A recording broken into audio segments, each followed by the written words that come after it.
कि high court ने सभी पिटिशनरों को बोला कि आप जवाब दीजिए, मतलब डीएफओ के समक्ष जो है।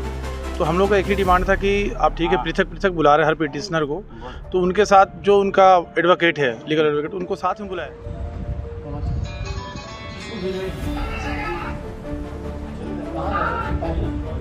हमारे पास ये वर्तमान जो मेंटेनेंस खसरा है, मैंने नजुल कार्यालय से निकलवाया हूँ। मैं इससे स्पष्ट है कि 52.5 एकड़ भूमि नजुल भूमि है। और कोर्ट ने सीधा पॉइंट नंबर 6 में ये बताया कि petitioners are directed to approach the DFO office, ठीक है, DFO को। So considering the facts and circumstances of the case, Ambikapur के श्रीगढ़ में 3 माह पूर्व वन विभाग के द्वारा जिस प्रकार से बुलडोजर की कार्रवाई करते हुए 40 घरों को जमींदोज कर दिया गया था, वह अब वन विभाग के गले की हड्डी बन गई है।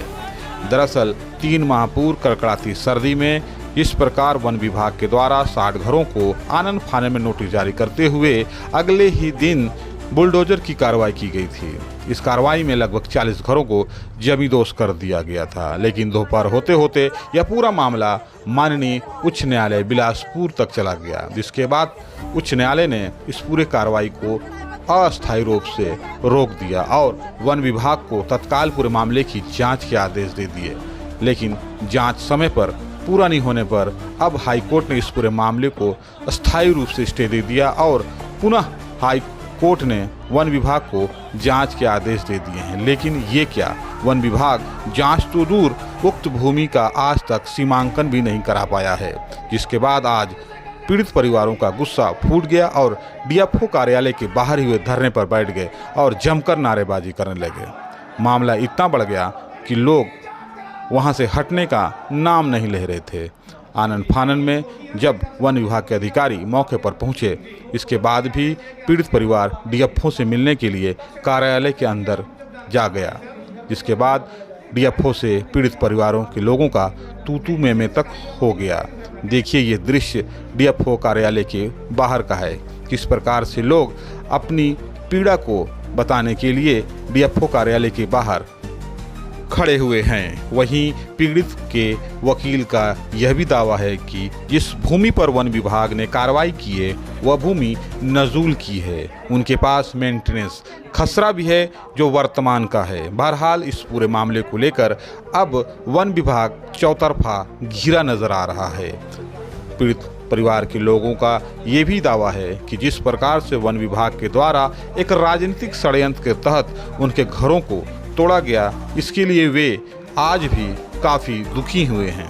इसके बावजूद वन विभाग इस पूरे मामले की जांच करना तो दूर उक्त भूमि का सीमांकन तक भी नहीं कराया गया है, जबकि माननीय उच्च न्यायालय ने इस पूरे मामले की जांच के आदेश सरगुजा वन मंडल को दिया गया है। आज 7 तारीख है और आज अंतिम डेट है जांच रिपोर्ट हाई कोर्ट में पेश करने का। बहरहाल इस पूरे मामले को लेकर स्थानीय लोग क्या कहते हैं, आप भी सुनिए। आज डीएफओ कार्यालय के बाहर आप लोगों को प्रदर्शन करना पड़ा, क्या कारण? कारण ये रहा कि हाई कोर्ट ने सभी पिटिशनरों को बोला कि आप जवाब दीजिए, मतलब डीएफओ के समक्ष जो है। तो हम लोग का एक ही डिमांड था कि आप ठीक है पृथक पृथक बुला रहे हैं हर पिटिशनर को, तो उनके साथ जो उनका एडवोकेट है, लीगल एडवोकेट, उनको साथ में बुलाए। क्या गुमराह करके अलग अलग तरीक़ों से पूछ रहे हैं वो, तो कई लोग पढ़े लिखे कम हैं, कई जानकारी कम हैं, तो उनका कहना है कि नहीं, केवल पिटिशनर ही जाएगा अंदर। हमारा इसी का विरोध है कि कम से कम एक उनके साथ जो लीगल एडवोकेट उनका है, जो अपने पक्षों को रख सके मजबूती से, उसको साथ में रखें आप। तो उनका कहना है कि नहीं साहब अभी हम उस विषय पे भी किसी को अंदर नहीं आने देंगे, हम अभी हमारा एडवोकेट नहीं है तो आपका एडवोकेट नहीं है। तो हमने बोला कि आप अपना एडवोकेट बुला लीजिए, जिसको वकील को बुलाना है आपको, मगर हमारा वकील जो है अपने पक्षों के वकील के साथ में ही जाएगा, पिटिशनर के साथ में। मामला क्या है, किस जमीन का मामला है, कब का बात है, पूरा बता दीजिए। ये विगत जनवरी माह में जो है महामाया पहाड़ पे जो अवैध अतिक्रमण को जिन लोग बोल के खाली कराए थे, वो वास्तव में नजुल प्लॉट है। वो लगभग 55 एकड़ की प्लॉट है। वो नजुल का 353 और 366 प्लॉट नंबर है।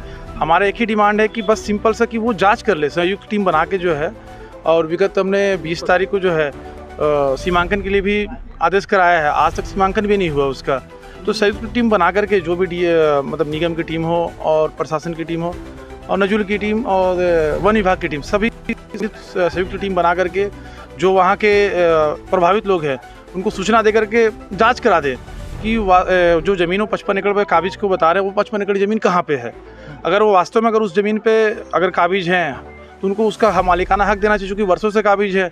और बीजेपी सरकार का ये भी पिछले घोषणा पत्र में भी था कि जो वर्षों से काबिज है उनको हम पट्टा देंगे, तो उनको लाभ मिलना चाहिए भाई। और जिनका घर तोड़े हैं और बेघर हो गए हैं तो उनका मुआवजा भी देना चाहिए, अगर वास्तव में अगर नजुल भूमि पे है तो वो किसी और का घर जो है अगर राजस्व भूमि है तो फॉरेस्ट लैंड फॉरेस्ट विभाग क्यों तोड़ा उसको। दावा कर रहे हैं कि वो जमीन नजुल की, तो उसका क्या पुख्ता सबूत आप लोग पाए? हमारे पास ये वर्तमान जो मेंटेनेंस खसरा है, मैंने नजुल कार्यालय से निकलवाया हूँ मैं। इससे स्पष्ट है कि 52.5 एकड़ भूमि नजुल भूमि है। ये पुख्ता डॉक्यूमेंट से इसकी सर्टिफाइड कॉपी मैंने निकलवाया है कलेक्टर कार्यालय अंबिकापुर से। और साहब, हाई कोर्ट का आदेश क्या है और क्या आदेश को मान रहा है कि नहीं मान रहा है? हाई कोर्ट का डायरेक्शन है, उन्होंने हाई कोर्ट ने 19 मार्च 25 को आदेश किया है, इनको डायरेक्शन किए हैं कि वाद भूमि में यथास्थिति स्थिति बनाए रखा जाए, एक। और दूसरा ये है कि उस पर वास्तव में जांच किया जाए इसमें, और प्रत्येक पीड़ित को पृथक पृथक से सुनवाई का अवसर दिया जाए। किंतु डीएफओ साहब हमारे इंटरेस्ट नहीं दिखा रहे हैं। और आज हम सीमांकन का पिटीशन लगाए, काफ़ी दिन हो गया नजुल अधिकारी यहाँ, ना तो ये डीएफओ साहब उसमें जांच कर रहे हैं, ना सीमांकन करा रहे हैं, ना नजुल अधिकारी के द्वारा इंटरेस्ट लिया जा रहा है, जिससे हमको न्याय नहीं मिल पा रहा है। अगला कदम क्या है? अगला कदम फिर माननीय उच्च न्यायालय छत्तीसगढ़ बिलासपुर जाना पड़ेगा, जैसा इनका रवैया। ये बताइए, नजुल की भूमि में अगर कोई काबिज है तो उसको तोड़ा नहीं जा सकता क्या? उसके लिए गाइडलाइन है, उसको पट्टा देना है। माननीय उच्च न्यायालय सुप्रीम कोर्ट के भी कई गाइडलाइन है। और प्लस अंबिकापुर में लक्ष्मीपुर या कहीं और कई मकान बने हुए हैं गवर्नमेंट के, तो वहाँ इनको स्थापित करने का नियम है। नाम परिचय बता दीजिए। मैं अनवारुल हक एडवोकेट। जी, मैं शादाब आलम रजवी। आप लोग यहाँ पे आए थे आज कार्यालय के बाद नारेबाजी कर रहे थे, क्या मामला क्या है? देखिए सर, ये आप जान ही रहे हैं कि बुलडोज़र की कार्रवाई हुई थी और हम लोग लगातार जो है शासन प्रशासन से उस वक्त भी मांग कर रहे थे जिस वक्त इन्होंने आनन फानन में कार्रवाई की। जो हमारे पास डॉक्यूमेंट्स हैं, हम उसकी जांच की उस वक्त भी मांग कर रहे थे कि सबसे पहले आप जांच कर लें कि भाई ये नजूल है या फॉरेस्ट विभाग की ज़मीन है। उन्होंने उस वक्त भी नहीं सुना और आज भी हम जो है फरियाद लेकर के आए हुए हैं। हमें अभी कोर्ट में भी इस बारे में हमने बात को रखा था और जो भी कार्रवाइयाँ हुई थी हमने तमाम चीज़ों को अवगत कराया। फिर वहाँ से हमें आदेश हुआ कि आप जो है डीएफओ कार्यालय के माध्यम से और जो भी यहाँ जिला प्रशासन है उनके माध्यम से आप इसकी जांच की मांग करें। हमने सीमांकन के लिए भी मांग किया, हमारे एडवोकेट जो है लगे रहे और लगातार हम प्रयास करते रहे कि भाई हमारे जो भी उसमें अधिकार हैं, और हम वहाँ पर लगभग जो है 20-25 वर्षों से रह रहे हैं, तो हम उनसे बस यही चाहते हैं कि भाई सीमांकन करके उसको क्लियर किया जाए कि कहाँ से कहाँ तक आपकी मतलब ज़मीन है जो आप दावा कर रहे थे। जैसे उन्होंने फॉरेस्ट बता करके उस ज़मीन पर कार्रवाई की और वहाँ पे बुलडोज़र की जब कार्रवाई हुई लोग बेघर हो गए। तो हम पीड़ित हैं और हम कहीं ना कहीं इस चीज़ से मतलब बेखबर थे कि भाई इन्होंने कोई चीज़ दिया नहीं और हमें कोई जानकारी नहीं दी। आज हम उस कागज़ के आधार पर जो कि हम वहाँ पर मेंटेनेंस खसरा भी हमारे पास डॉक्यूमेंट्स है, हम उस आधार पे मांग कर रहे हैं कि भाई इसकी जांच कराई जाए, लेकिन इन्होंने कोई स्पष्ट नहीं किया। और आज भी हम आए हुए हैं, अभी तक कोई इन्होंने ऐसे पुष्टि नहीं की है, बताई जानकारी भी नहीं दी है कि क्या होना चाहिए, कैसे होना चाहिए। अब हमारी यही मांग है कि कम से कम उसकी जांच कराइए, आपकी ज़मीन कहाँ से कहाँ तक है और हमारी जो नजूल ज़मीन है आप उसको क्लियर करके दे दीजिए। जैसे उस वक्त पूरी पाई हुई थी, आज प्रशासन के लोग पीछे हट रहे हैं, तो कहीं ना कहीं हमारे साथ ये नाइंसाफ़ी हो रही है।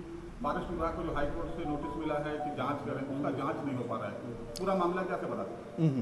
ये महामाया पहाड़ के संबंधित मामला है। तो इसमें जो पहले भी हाई कोर्ट का आदेश आया था, जो जिसमें मतलब जो पिटिशनर्स का पक्ष सुन के उसके ऊपर ऑर्डर निकाल के नोटिस इशू करने के मतलब उसके पक्ष सुनने के लिए और उसके ऊपर निर्णय लेने के लिए हाई कोर्ट ने निर्देश दिया है डीएफओ को, कार्यालय को। तो उसी हिसाब से हम पालन करके पिछली बार दे दिया है। तो अभी उसमें पहले वाला पिटीशन में 15 लोग था, अभी इस पिटीशन में लगभग 28 लोग दोबारा हाई कोर्ट अप्रोच करके 24 लोग दोबारा हाई कोर्ट अप्रोच किया था। हाई कोर्ट ने इस मामले में भी सेम डायरेक्शंस दिया है डीएफओ कार्यालय को कि मतलब उनका पक्ष सुन के, पिटिशनर्स का पक्ष सुन के मतलब उसका ऊपर आदेश करने के लिए बताया गया है।